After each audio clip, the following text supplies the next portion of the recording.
আজ শুভ বুদ্ধ পূর্ণিমা উপলক্ষে বাংলাদেশ সচিবালয়ে বৌদ্ধ সম্প্রদায়ের নেতৃবৃন্দের সঙ্গে শুভেচ্ছা বিনিময় করেছেন প্রধানমন্ত্রী তারেক রহমান।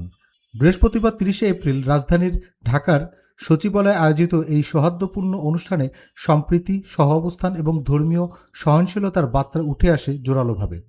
অনুষ্ঠানে প্রধানমন্ত্রী বলেন, বুদ্ধ পূর্ণিমা শুধু বৌদ্ধ ধর্মাবলম্বীদের জন্য নয়, এটি শান্তি, মানবতা ও সহমর্মিতার এক সার্বজনীন আহ্বান।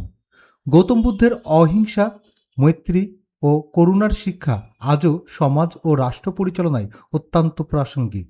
বৌদ্ধ নেতৃবৃন্দ দেশের সাম্প্রদায়িক সম্প্রীতি বজায় রাখতে সরকারের বিভিন্ন উদ্যোগের প্রশংসা করেন এবং সকল ধর্মের মানুষের জন্য পারস্পরিক শ্রদ্ধা, সহযোগিতা আরও জোরদার করার আহ্বান জানান। শুভেচ্ছা বিনিময় শেষে দেশ, জাতি এবং বিশ্ব শান্তির জন্য বিশেষ প্রার্থনা করা হয়। শুভ বুদ্ধ পূর্ণিমা, শান্তি, প্রজ্ঞা ও মানবতার জয় হোক। আপনাদের মাধ্যমে বাংলাদেশ সহ সারা বিশ্বের সকল বৌদ্ধ ধর্মাবলম্বী যারা যেখানেই রয়েছেন তাদেরকেও জানাই আন্তরিক শুভেচ্ছা। আমরা জানি পৃথিবীতে অনেকগুলো ধর্ম আছে, প্রতি ধর্মেরই অসংখ্য অনুসারীও রয়েছেন। প্রতিটি ধর্মই মানুষকে কল্যাণের দিকে আহ্বান করে। প্রতিটি ধর্মেরই কিছু বিধিবদ্ধ নিয়ম নীতি রয়েছে। বৌদ্ধ ধর্মাবলম্বীদের প্রধান ধর্মগুরু মহামতি গৌতম বুদ্ধ তার অনুসারীদের জন্য পঞ্চশীল নীতি দিয়েছিলেন। এই পঞ্চশীল নীতি হলো প্রাণী হত্যা না করা, চুরি, ব্যভিচার, মিথ্যা এবং মাদক থেকে বিরত থাকা, প্রেম, অহিংস এবং সর্বজীবের দয়াও বৌদ্ধ ধর্মের শিক্ষা। যেই কয়েকটি জিনিস এখানে অনুসরণের কথা বলা হয়েছে, এই নির্দেশনা প্রতিটি মানুষের জন্যই অত্যন্ত গুরুত্বপূর্ণ।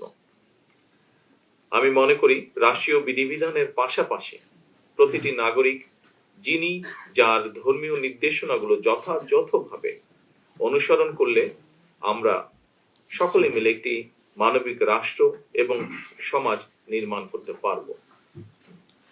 সুতরাং যাতে প্রতিটি নাগরিক প্রত্যেকে যে যার ধর্মীয় রীতিনীতি ও অধিকার বিধি বিনা বাধায় স্বাধীনভাবে অনুকরণ ও ভোগ করতে পারেন, এমন একটি রাষ্ট্র ও সমাজ বিনির্মাণ করাই হচ্ছে আমাদের সরকারের অন্যতম প্রধান দায়িত্ব এবং অঙ্গীকার।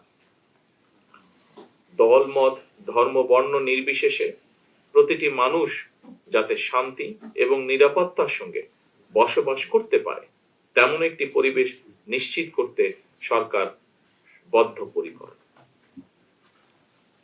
সম্মানিত সকল উপস্থিতিবৃন্দ,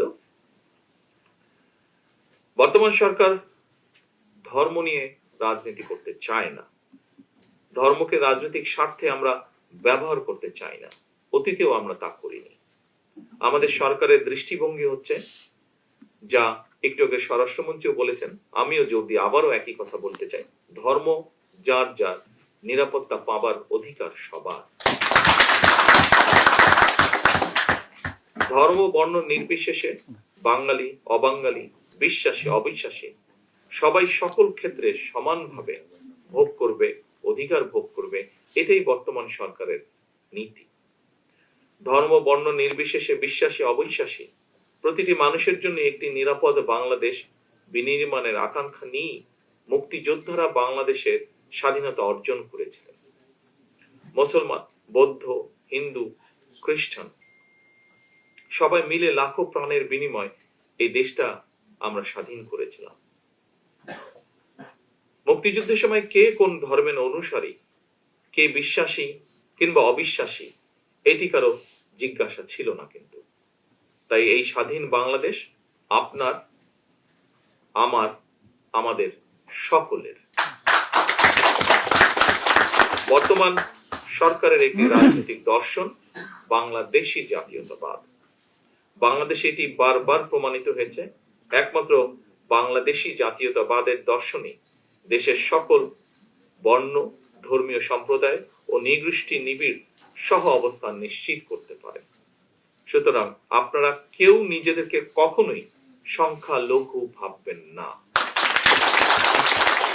রাষ্ট্র আমার, আপনার, আমাদের সবার পরিচয়। আমরা প্রত্যেকটি নাগরিক, সকলে আমরা বাংলাদেশী।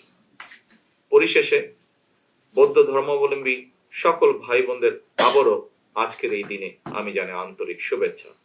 বৌদ্ধ পূর্ণিমার এই বিশেষ দিনটি আপনাদের জন্য হয়ে উঠুক আরো আনন্দময় ও তাৎপর্যপূর্ণ। Desk report, infinity Bangla.